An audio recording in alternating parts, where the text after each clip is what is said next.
तोर एटीट्यूड 2 दिन के कहानी चौहान के करे बाबू खानदानी चौहान के करे बाबू खानदानी रहेला गुमान में वो बहुत गुमानी चौहान के करे बाबू खानदानी चौहान के करे बाबू खानदानी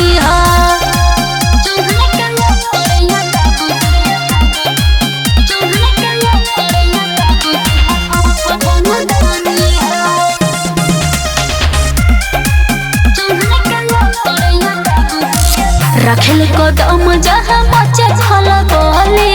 एकरा आगे न टिके कोनो बाहुबली रखेल कदम जहाँ मचे खल बोले एकरा आगे न टिके कोनो बाहुबली खतरों से खेल हमनी के जिंदगानी चौहान के करे बाबू खानदानी चौहान के करे बाबू खानदानी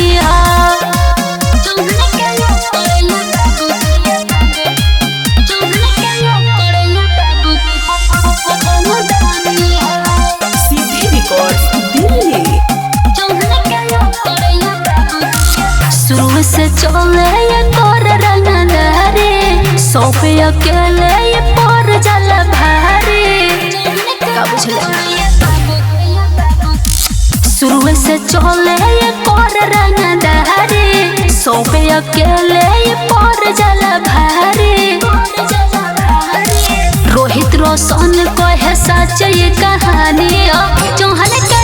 करे बाबू खानदानी चौहान के करे बाबू खान